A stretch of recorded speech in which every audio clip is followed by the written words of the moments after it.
Good day, everyone. Once again, we are now in Chapter 2 of our discussion, Science, Technology, and Society. This is your Professor, Jocelyn Aguila Aguinao, now signing on.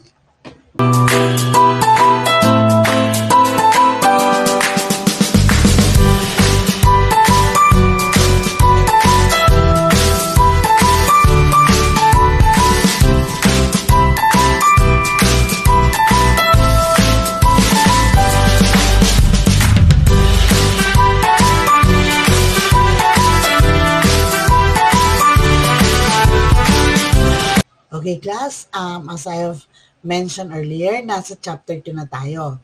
So, ano ba yung di-discuss natin in this chapter? So, this is the outline for your reference lang. The faculties of human understanding, the different aspect of human behavior, the cultural adaptation and social behavior, the formation of human society, craftsmanship and settlement, permanent human settlement.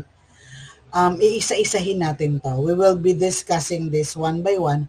Pero syempre, be ready for your additional points as we go along with the discussion.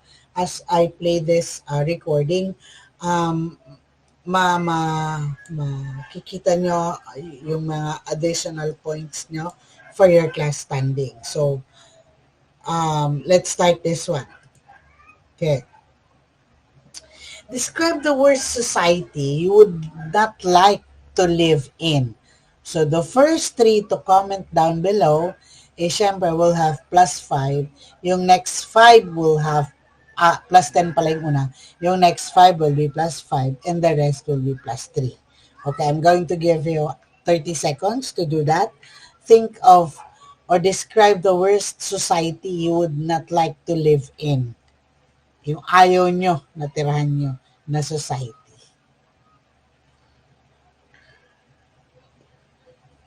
Okay, Dan, meron na? Meron naman na.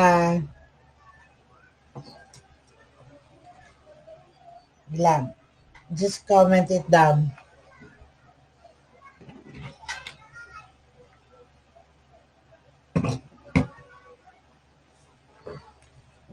Okay.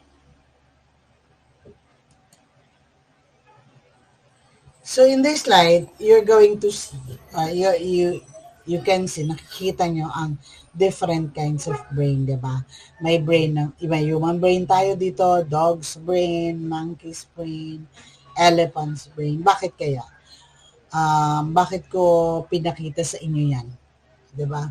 Kasi ang human brain is well developed. Kumbaga meron siyang distinct features na they can easily adapt to their environment or perceive or react to their environment. So, the modern human, yung Homo sapiens, possess anatomical, cognitive, and behavioral feature that are practically the same as those two of contemporary human as compared to those of the extinct archaehuman. Like the Homo sapiens has a large, well-developed brain, yung nasabi ko nga sa inyo kanina, and highly specialized limb and anatomically developed and complex cognitive, mental, and psychological faculties which help them to be aware of themselves and their environment, thus leading to the distinct social behavior. So, well-developed ang ating brain as a human. And look at this one. Already, meron pa akong mga plus sa inyo. This is the next one. What is this? Alam ko, maalala nyo to. What is that? The first three to comment +10, second 5 +5, and the rest will have +3. What is that? What is in the drawing? What is in the illustration? What do you think? Anong pangalan niya? And of course, meron na ba? May nag-comment naman no? Name at least 3 parts of this thing in front of you.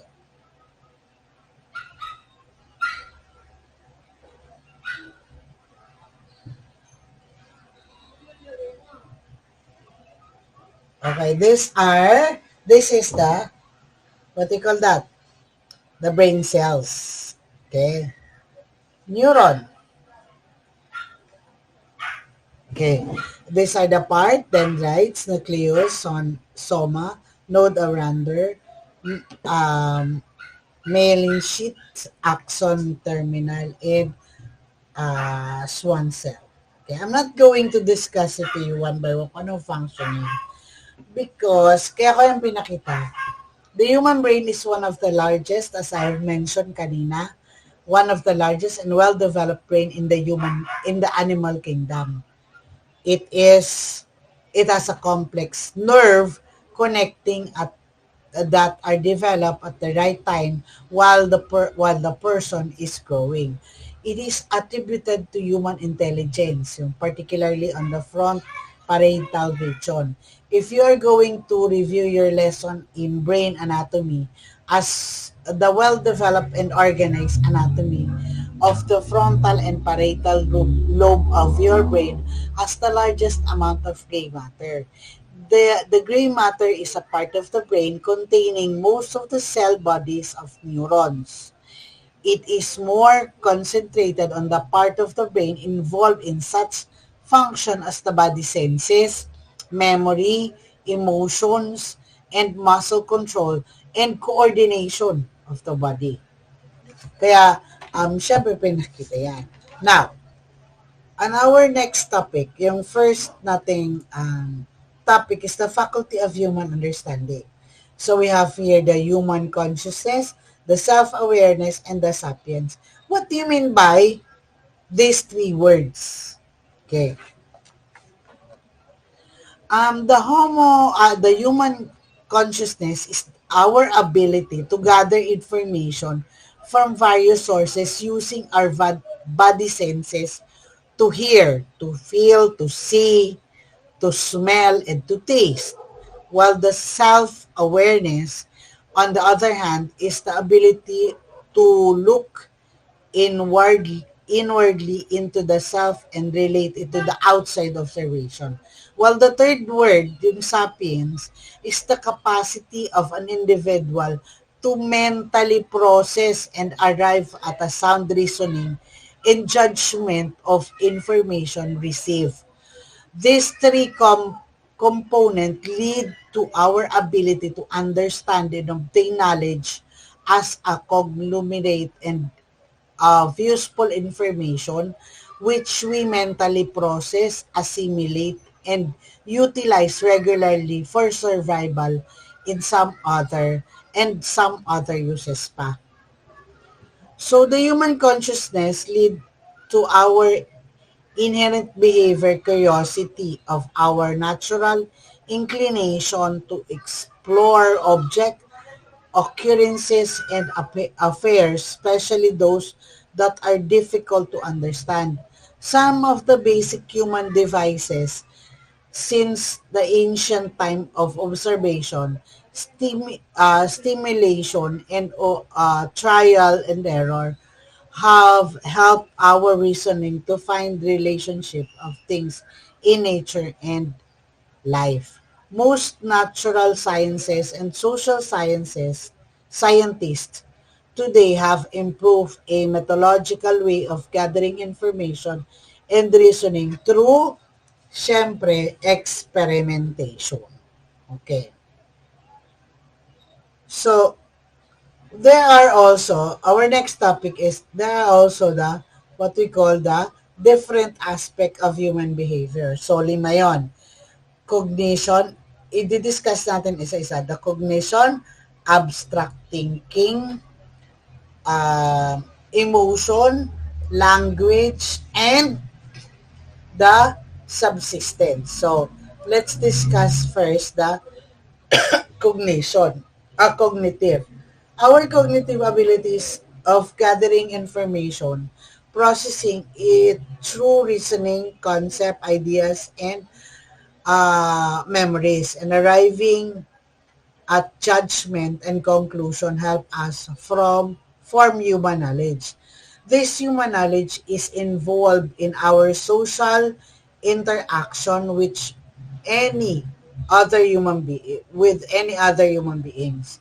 In turn, this interaction becomes instrumental in the advancement of our basic mental cognition. It is described by sociologists as social cognition. Well, abstract thinking naman, what comes into your mind kapag sinabi niyong abstract thinking? Yes, the reasoning, it is a reasoning which leads us to understand the uh, significance and relationship of things with one another. It may include meaning and a representation of this meaning into concept that we mentally process. Symbolic representation of concept of ideas either literally or figuratively is universal in arts and linguistic. 'Di ba? May mga nakikita kay abstract reasoning, 'di ba? Yung abstract yung sasagutan nyo, especially during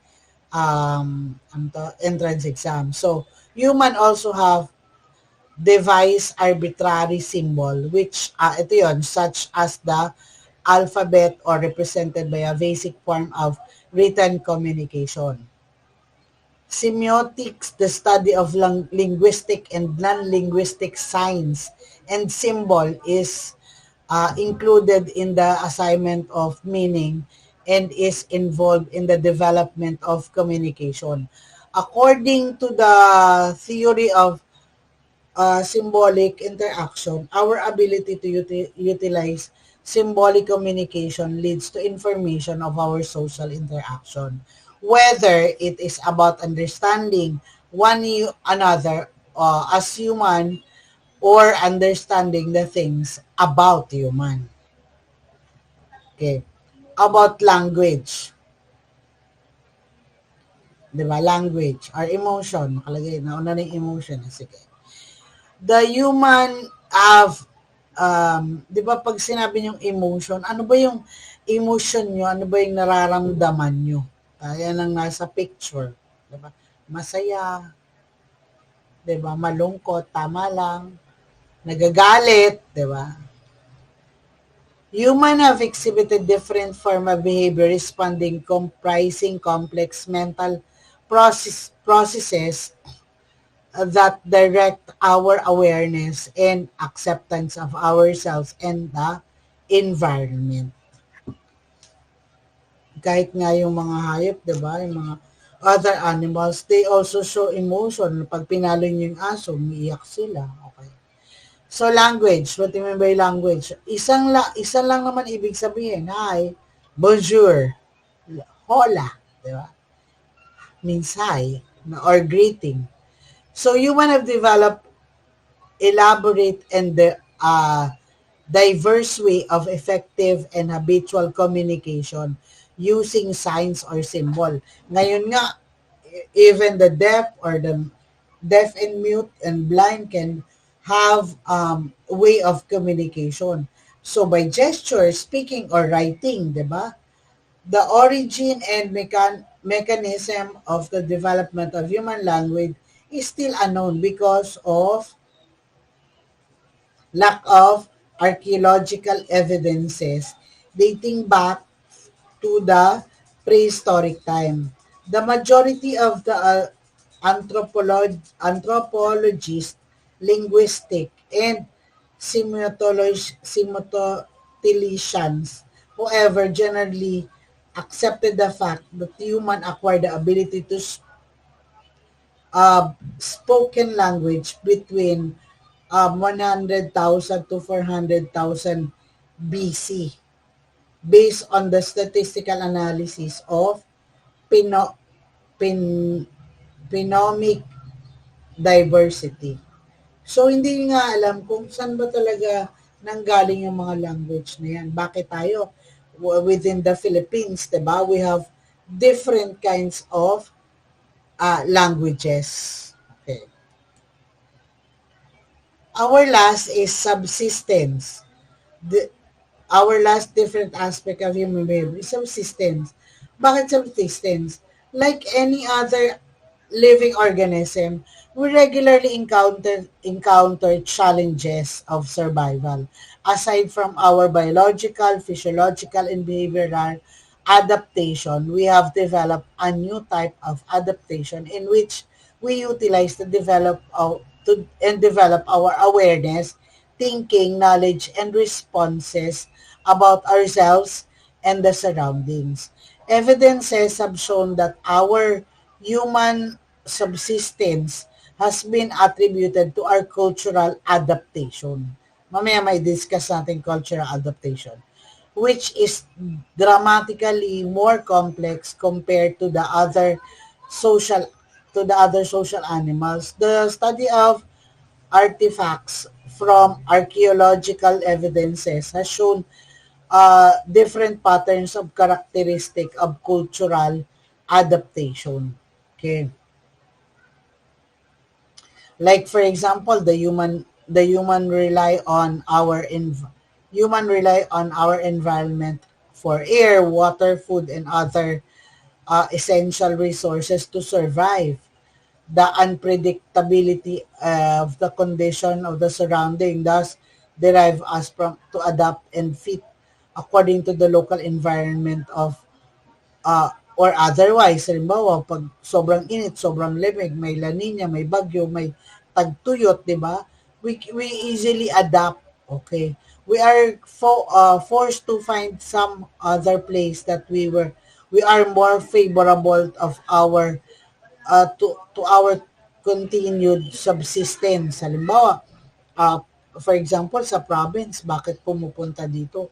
Because of um, work, because they want to survive, they want to have higher salary, they want to, have a better opportunity according to many. Next is we communicate and interact with our own kind through means of symbol we generally are more likely to understand. For example, how is the deaf or the mute and other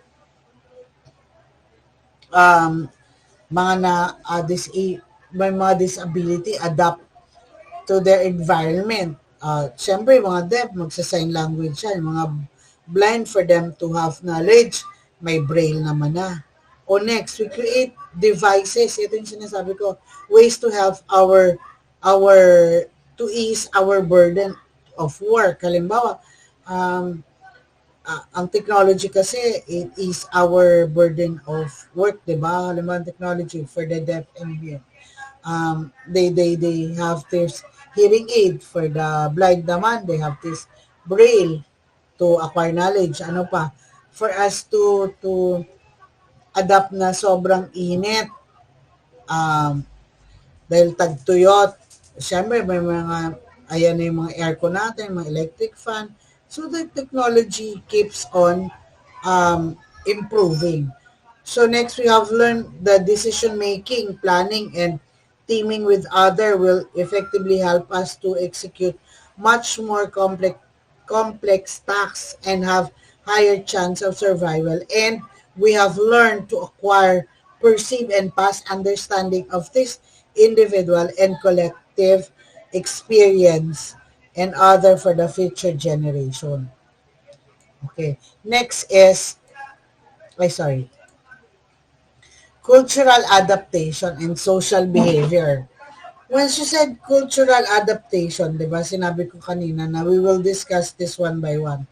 Cultural anthropologists and sociologists. By the way, what is anthropologists and sociologists? Comment it down for additional grade, okay? Just comment it. I'm going to check it later. Do have different theories regarding the origin and development of human culture because of the scarcity and artifact from prehistoric time. And alam nyo, i-discuss din natin tong history, bakit nagkaroon talaga ng science. So, we can understand more.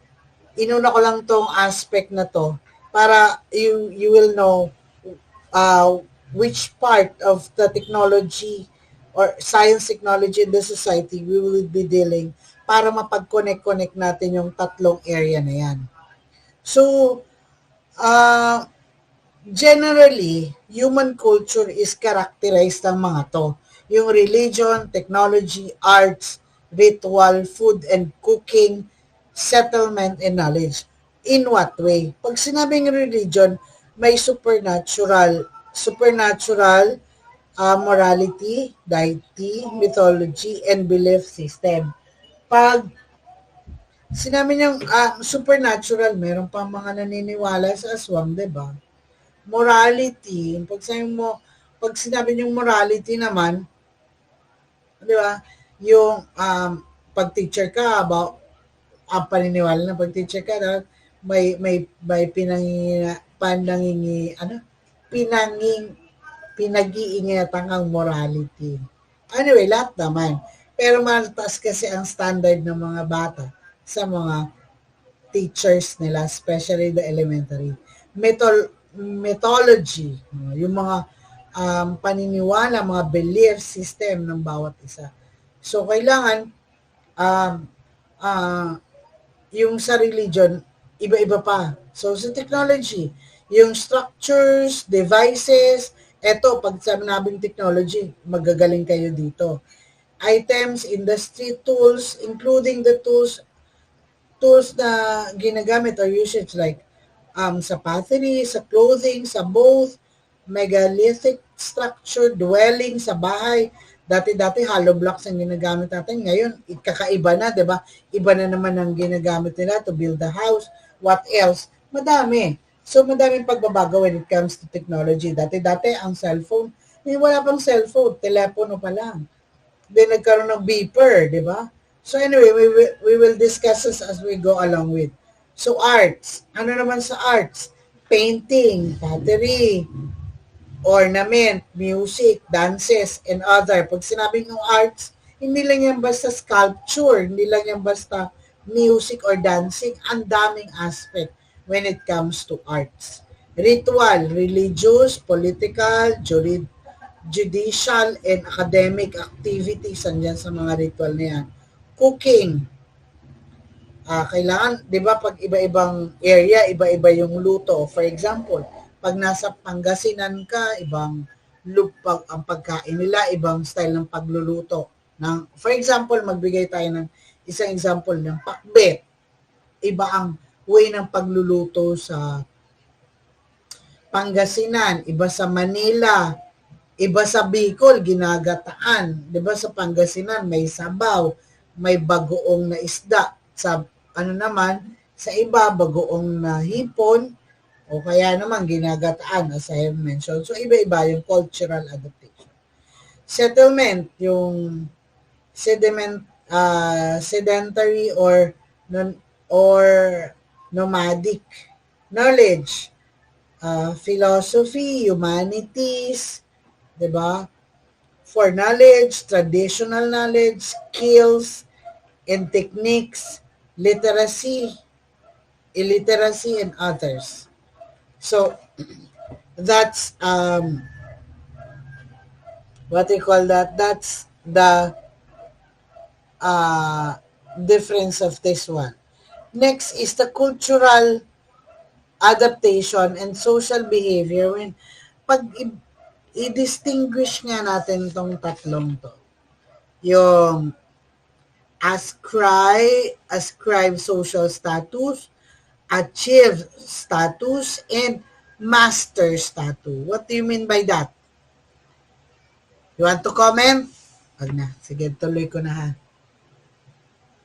The first one refers to the social attribute usually born or after certain gain unwillingly without any prior control over its nature or circumstances. Ascribe status, halimbawa, sex, diba? Social race, kung puti o black or brown or yellow, yung race, okay?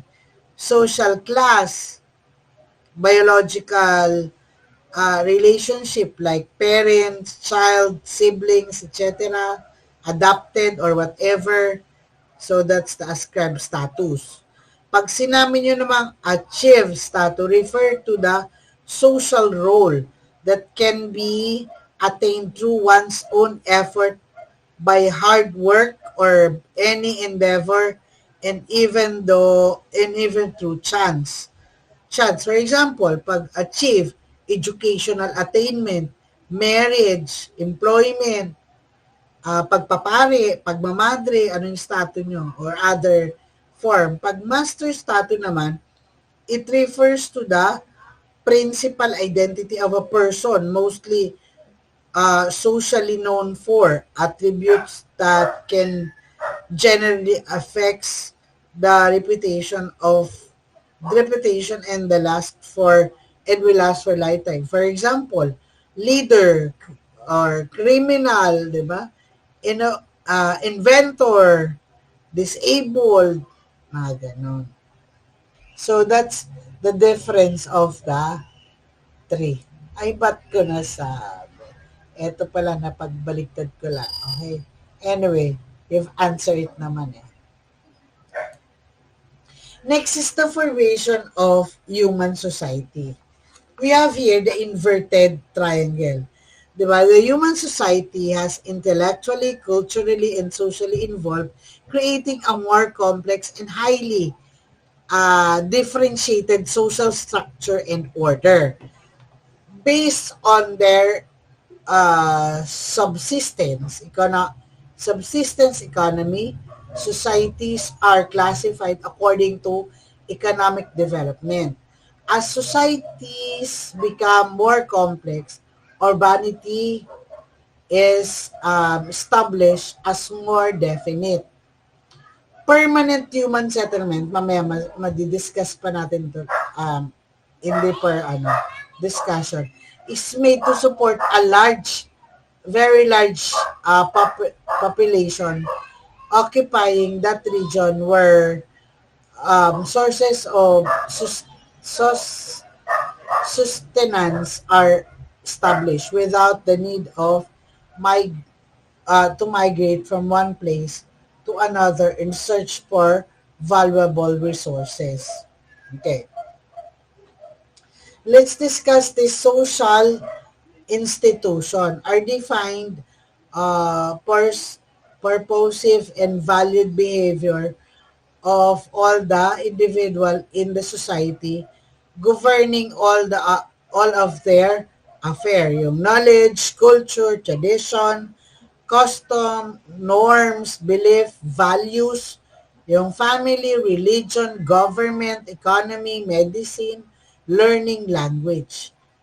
Iyan yung nandyan sa social institution. About social network, the collective relationships and interactions that link us to each other and also to other group of organization like family ties, friendship, peers, indifferences, and for family, yung clan, yung friends nyo, acquaintance sphere, a hostile, and marriage. Okay. And then the last, for social role, individually, syempre, our individual function and behavior in the society will affect this institution. Kaya magsa-start ang society from ourselves. Kaya nakabaligtad dyan. Nauna yung sa atin, papunta dun sa taas. Okay? Next slide, the ating craftsmanship and settlement. What do you mean by craftsmanship and settlement? Sige nga. Craft, pag na word craft, di ba? A tool, siyempre maiisip mo, craft, kailangan may tools, di ba? A tool is anything that is used to assist and ease the burden of our works. Tools can be utilized either singly or in combination with some other tools to form a simple machine that can perform more complicated activities.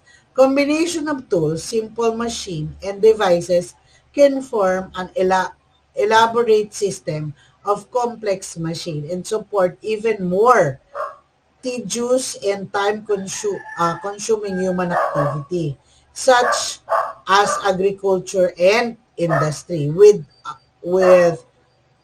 our hands employing tools and machine together with the collective knowledge and experience, we can form craft and specialization, thus playing each of our role in the society.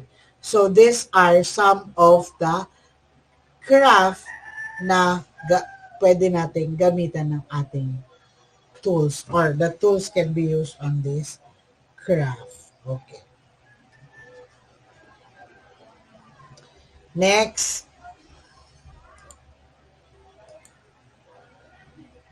permanent human settlement. So, permanent human settlement, pag siyang political economy, ito yung mga, according to socio-cultural evolution theory, the rise and grandiosity and decline of human society is a manifestation of changes and dynamic of the main factor affecting the society, having either positive or negative effect, leading to modernity such as this factor. Pag sinabi yung political economics, di ba political economic, corruption, wars, alliance, geopolitical influences, world trade, economic embargo, economic depression, and other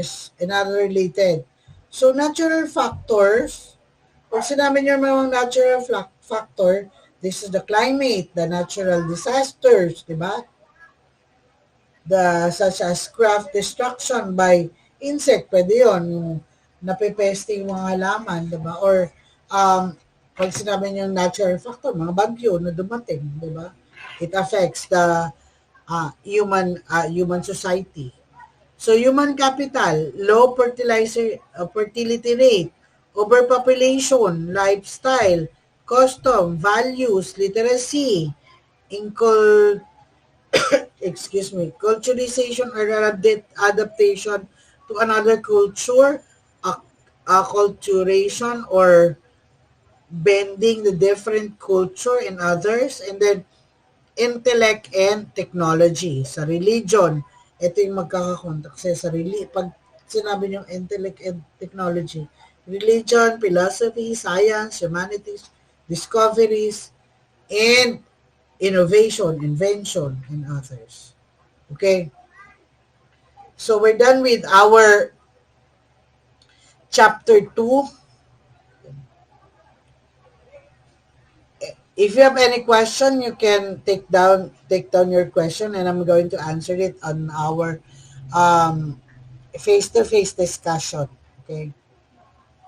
But if you are new to my channel, please subscribe and hit the notification bell so that you will be informed or notify every time I'm going to upload our lesson, so that you'll be the first to comment and get the highest point. Okay? Thank you and God bless. Your Professor, Jocelyn Aguila Aglinaw, now signing off.